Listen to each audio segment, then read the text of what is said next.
বন্ধুরা, ভোলে বাবা পারকারিকার আজকের পর্বে প্রথমেই দেখা যায় লয়ারটা সাক্ষ্যকে বলছে আপনি এর মধ্যে বিয়ের সিদ্ধান্ত নিয়েছেন। সাক্ষ্য বলছে, স্যার, আমি যখন বিদেশ থাকতাম তখনই আমার বিয়ের কথা নিয়ে চর্চা করতো বাড়ির লোক। আর আমি ঝিলের সাথে যেভাবে বিয়েটা করেছি তাতে তো স্বাভাবিক ডিভোর্সটা হওয়া। আর স্যার, ঝিল তো নিজের ইচ্ছেতেই ডিভোর্সটা দিচ্ছে।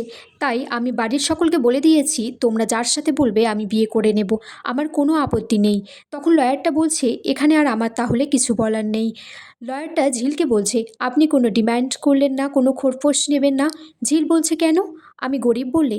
যার সাথে কোনো সম্পর্কই নেই তার কাছ থেকে কোনো টাকা নিতে পারবো না স্যার। আমরা গরিব হতে পারি কিন্তু টাকার লোভ আমাদের নেই। সাক্ষ্য তখন বলছে আমাদের বাড়ি থেকে কিছু একটা প্রস্তাব দেওয়া হয়েছিল। ঝিল বলছে আমার এই ব্যাপারে কিছু বলার আছে। ওনাদের বাড়ি থেকে আমাকে 5 লক্ষ টাকা দেওয়ার প্রস্তাব দিয়েছিলেন। আরও একজন আছেন ওনার খুব কাছের মানুষ, চৈতি ম্যাম, উনিও 1 লক্ষ টাকা দেবেন বলেছিলেন যাতে আমি খুব তাড়াতাড়ি ওনাকে ডিভোর্সটা দিয়ে ছেড়ে দিই। কিন্তু আমি টাকা নিয়ে ডিভোর্সটা দিচ্ছি না, আমি মন থেকে এই বিয়েটা মেনে নিতে পারছি না। তাই স্যার বলছে ঠিক আছে, আজ থেকে আপনাদের দুজনের পথ আলাদা হয়ে গেল। আমি কাগজপত্র স্ট্যাম্প করে দিয়েছি। ঝিল তখন লয়ারটাকে বলছে আপনি নিশ্চিন্তে থাকুন স্যার, আমি খুব ভালোভাবে জীবন কাটাবো। সাক্ষ্য বলছে খুব স্বাভাবিক, নিজের পছন্দের ছেলেকে বিয়ে করলে জীবনটা তো খুব সুখেরই হবে। ঝিল বলছে স্বাভাবিক, আমার যেমন পছন্দের ছেলে আছে তেমন তোমারও পছন্দের মেয়েও আছে। সত্যি কথা বলার সাহস নেই, আমার তো আছে।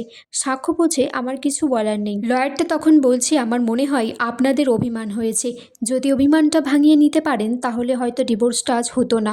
ঝিল ও সাক্ষ্য ঘর থেকে বাইরে বেরিয়ে গেলে ঝিলের মাথাটা একটু সামান্য ঘুরে যায়। তখন সাক্ষ্য দৌড়িয়ে এসে ঝিলকে জড়িয়ে ধরে। ঝিল বলছে যে আমার মাথাটা একটু ঘুরে গেছিল, ঠিক আছে আমি বাড়ি চলে যেতে পারবো। পাশ থেকে সবাই বলছে আপনি কি ওনাকে চেনেন?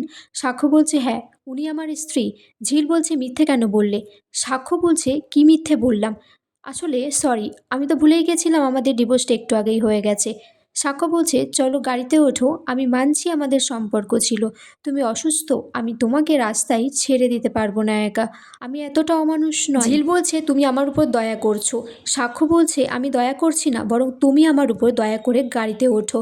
যখন আমাদের মধ্যে সম্পর্কটা ছিল গাড়িতে উঠেছো, এখন সম্পর্ক নেই বলে গাড়িতে উঠতে পারবে না। আর না হলে রাস্তায় যদি কোনো অ্যাক্সিডেন্ট হয়ে যায় তখন কি হবে? ঝিল বলছে তাতে তোমার কি? সাক্ষ্য বলছে একদিন বুঝতে পারবে আমার কি। তারপর সাক্ষ্য ঝিলের চোখের জল মুছিয়ে দিয়ে হাতটা ধরে গাড়িতে তুলে দেয়।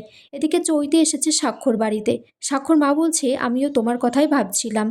চৈতি বলছে সাক্ষ্য কি এখনও বাড়ি ফেরেনি আন্টি? যখন চৈতি বলছে যতদূর আমি জানি ওই মেয়েটিকে নিয়ে কোর্টে গেছে ডিভোর্সের জন্য। ঠাম্মি বলছে ফোন করো। চৈতি বলছে না, সাক্ষ্য বলবে আমি ওর পার্সোনাল লাইফ নিয়ে বেশি ঘাটছি। চৈতি তখন বলছে কিছু মনে করবে না ঠাম্মি, একটা কথা বলি, ওই মেয়েটা একটু ছলচাতুরে টাইপের। সাক্ষ্যর মা বলছে যে তুমি সাক্ষ্যর সাথে যেতে পারতে, তুমি তোর বন্ধু, আর তাছাড়া তোমার সাথে তো ওর বিয়ে হবে কদিন পরে। এদিকে ঝিল বস্তিতে বাড়ি ফেলে সবাই ওকে নিয়ে জড়ো হয়েছে চারিদিকে, আর বলছে শুনলাম তোর নাকি কোর্টে ডিভোর্স হয়েছে আজকে। আমাদের বস্তির লোকই কোর্ট চত্বরে আজকে তোকে দেখেছে আর সাক্ষ্যকে দেখেছে। ঝিলের মা বলছে হ্যাঁ, তাতে কি হয়েছে? উৎসব করতে এসেছিস, মিষ্টি আনবো, খাবি তোরা? তখন মেয়েটি বলছে মিনু তুই চুপ কর, এত বড় বড় কথা বলিস না, তোর বড় তো আমার ঘরে ঢুকতো, তারপর তোর জ্বালায় বিদেশ চলে গেল। ঝিল বলছে এটা আমার ব্যক্তিগত জীবন, কেউ মাথা ঘামাবে না, আমরা থাকতে ইচ্ছা হয়নি তাই আমি চলে এসেছি। তখন ওরা বলছে তোর থাকতে ইচ্ছে হয়নি নাকি তোকে বাড়ি থেকে বার করে দিয়েছে? একজন বলছে ওই ছেলেকে বুঝিয়ে দেবো আমাদের বস্তির মেয়ের জীবন নিয়ে ছেলে খেলা করা। তখন ঝিল বলছে একদম বাজে কথা বলবে না, ওনার মতো ভালো দয়ালু মানুষ একটা হয় না, উনি যেভাবে অপারেশন করে আমার জীবনটা বাঁচিয়েছে। লোকগুলো তখন বলছে ডক্টররা তো ওইরকম জীবন অনেকেরই বাঁচাচ্ছে টাকা পয়সা নিয়ে।